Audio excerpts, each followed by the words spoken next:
नमस्कार, सत्यमेव न्यूज चॅनलमध्ये आपल्या सर्वांचे सहर्ष स्वागत। लाडक्या बहिणींसाठी खुश खबर। पुढील हप्त्यासाठी 3600 कोटींचा निधी मंजूर। आजपासून लाडक्या बहिणीच्या हप्त्यामध्ये रक्कम जमा होण्यास सुरुवात। बघा, मला एक गोष्ट अजून सांगायची आहे। आपण नुकतंच 2 महिन्यापूर्वी आपल्या बावनकुळे साहेबांनी महसूल विभागाच्या माध्यमातून काही निर्णय घेतले आणि या निर्णयांमध्ये विशेषतः वेगवेगळ्या जमिनीवर जे लोकांनी अतिक्रमण केले आहे, त्यातले जे रहिवासी अतिक्रमण आहेत किंवा काही छोटे मोठे व्यवसायाचे अतिक्रमण आहेत, आता हे सगळे अतिक्रमण हे आपण पूर्ण त्या ठिकाणी नियमित करणार आहोत आणि लोकांना मालकी हक्काचा पट्टा देणार आहोत। आणि यासोबत झोपडपट्टीत राहणारा जर कोणी असेल तर त्याला मालकी हक्काचा पट्टाही मिळेल आणि पक्क घर बांधण्याकरता 2.5 लाख रुपये देखील आपण त्याला देऊ। कोणी जर बेघर असेल तर त्याला त्या ठिकाणी जमिनीचा पट्टाही आपण देऊ आणि घर बांधण्याकरता 2.5 लाख रुपये देखील आपण देऊ। कोणीही शहरामध्ये गरीब बेघर राहू नये अशा प्रकारची योजना आज आपण या ठिकाणी तयार केली आहे। आणि एवढंच नाही तर आता हळूहळू आपल्याला माहिती आहे की आपण सोलरच्या योजना सुरू केल्या आहेत। आता प्रधानमंत्री सूर्यघर योजनेच्या अंतर्गत आपण जर त्या ठिकाणी सूर्यघर योजनेचा लाभ घेतला तर आपल्याला आता विजेचं बिल भरायची आवश्यकता नाही। आपल्या घरावर सोलार लावून आपण मोफत त्या ठिकाणी वीज वापरू शकतो। अशा प्रकारची योजना ही तयार झाली आणि आता त्याला मॅचिंग योजना गरिबांकरता 100 युनिट आणि 200 युनिट वाल्यांकरता राज्यामध्येही योजना आपण सुरू केली आहे। आता आपण महाराष्ट्रामध्ये बबनरावजी अनेक सोलर ग्राम केले। अनेक गावं अशी आहेत की जी गावाच्या गावं आता सोलरवर आहे।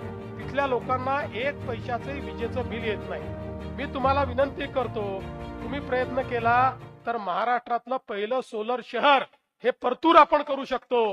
कारण आपण इतके कामं केले आहेत, तर आता याकरता जर तुम्ही प्रयत्न केला तर परतूरच्या लोकांना आपण सोलरच्या माध्यमातून मोफत वीज देऊन त्या माध्यमातून त्यांचा जो विजेचा खर्च आहे तो देखील आपण या निमित्ताने कमी करू शकतो।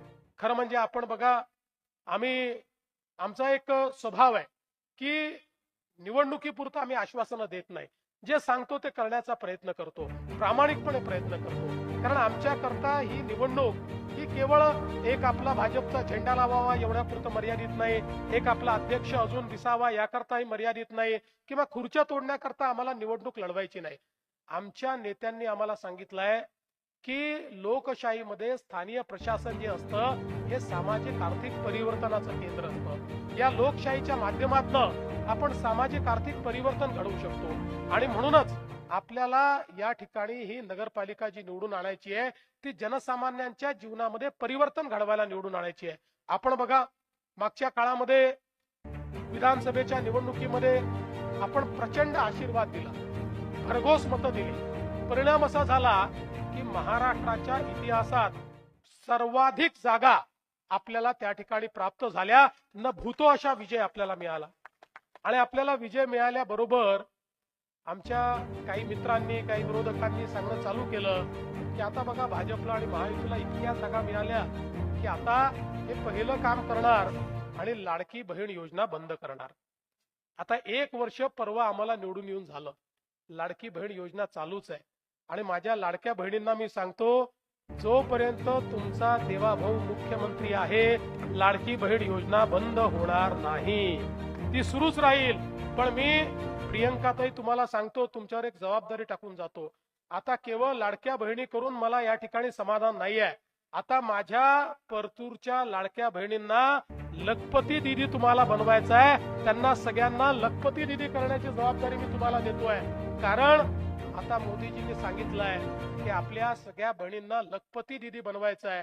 मला सांगताना आनंद वाटतो, मागच्या वर्षी आम्ही ठरवलं होतं महाराष्ट्रामध्ये 1 कोटी लखपती दीदी बनवायच्या। आतापर्यंत 50 लाख बहिणींना आम्ही लखपती दीदी बनवलेला आहे आणि आता 1 कोटीचा जो आम्ही आकडा ठेवलेला आहे तो कदाचित पुढच्या वर्षीपर्यंत पूर्ण करू आणि मग पुन्हा नव्याने आकडा घेऊ। त्यामुळे पुढच्या काळामध्ये आमच्या बहिणीच आपल्या संसाराची चाकं योग्य प्रमाणे चालवणार आहेत आणि त्यांच्या भरोशावर या महाराष्ट्राची अर्थव्यवस्था मजबूत करण्याचं काम आम्ही निश्चितपणे केलेलं आहे। आपण बघा, आपण दिलेल्या कुठल्याच जे काही आश्वासनं होती ती सगळी आश्वासनं आपण पूर्ण करण्याचं काम करतोय. आज आपल्याला माहिती आहे, आपण महात्मा फुले जनआरोग्य योजनेच्या अंतर्गत 5 लाखापर्यंतचा जो काही उपचार आहे, हा उपचार मोफत देण्याचा निर्णय केला. त्याची सुरुवात आपण केली. मध्यंतरीच्या काळात लोक आम्हाला भेटले आणि म्हणाले की साहेब, योजना चांगली आहे, 1300 आजारांवर तुम्ही उपचार देता, पण अनेक आजार असे आहे की ज्याचा प्रादुर्भाव मोठा आहे, पण तुमच्या पॅकेजमध्येच ते नाही. त्यामुळे आम्हाला गरीबाला त्याचा फायदाच होत नाही. आमच्या गरिबांना त्याच्याकरता पैसे मोजावे लागतात. त्या रोगाचं ऑपरेशन करायचं असेल तर आम्हाला 2-2, 3-3 लाख रुपये लागतात. आम्ही आणायचे कुठनं? मग ते पैसे नाही म्हणून आम्ही मरायचं का? मग मी सांगितलं, देशभरामध्ये जिथे जिथे योजना चालतात, प्रत्येक योजनेत किती आजार आहे बघा, कुठले आजार आहे बघा, आपल्याकडे कुठले आजार सुटले आहे बघा. त्या सगळ्या आजाराची यादी आम्ही तयार केली आणि मागच्या महिन्यामध्ये आम्ही निर्णय घेतला की आता महात्मा फुले जनआरोग्य योजनेमध्ये 1300 नाही, 2400 आजारांकरता 5 लाखापर्यंतचा इलाज आम्ही पूर्णपणे मोफत केलेला आहे. ऑपरेशन असेल, इलाज असेल, हॉस्पिटल असेल, एक पैसा कोणाला लागणार नाही. आणि 9 तर असे आम्ही रोग शोधून काढलेले आहेत की ज्यामध्ये खर्च 5 लाखापेक्षा जास्त लागतो. त्या रोगांमध्ये 35 लाख रुपयापर्यंतचा खर्च हा राज्य सरकार त्या ठिकाणी देणार आहे. गरीबाला पैशाविना, उपचाराविना मरायची वेळ या राज्यात येऊ नये, अशा प्रकारचा आमचा प्रयत्न आहे. आज आपण पाहू शकतो, आपला जालना जिल्हा असेल, बाजूचा संभाजीनगर जिल्हा असेल, आपण समृद्धी महामार्ग केला.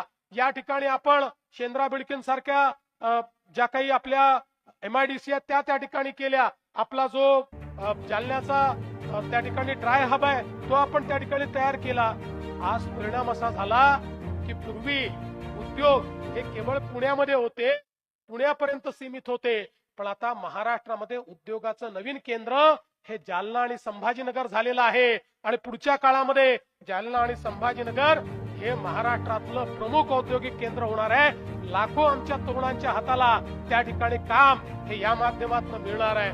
आणि म्हणून एकीकडे सर्वांगीण विकास करण्याचा आपला प्रयत्न आहे आणि दुसरीकडे आपल्याला याची देखील कल्पना आहे की आमच्या मराठवाड्यातल्या शेतकऱ्यांवर आता नुकतीच अतिवृष्टीची अडचण आल्यानंतर 32,000 कोटी रुपयाचं पॅकेज हे आपण शेतकऱ्यांकरता दिलं. आणि आता भविष्यात देखील आमच्या शेतकऱ्यांना दिलेली मोफत वीज ही 5 वर्ष आम्ही सुरूच ठेवणार आहोत. आणि एवढंच नाही तर आता आमचं सोलरचं काम पूर्ण झाल्यानंतर त्या ठिकाणी आमच्या शेतकऱ्यांना दिवसा 12 तास ही मोफत वीज देण्याचं काम आपल्या सरकारच्या माध्यमातून या ठिकाणी आपण करणार आहोत. आणि म्हणून बंधू भगिनींनो, मी या निवडणुकीच्या भाषणामध्ये कोणावरही टीका करत नाही.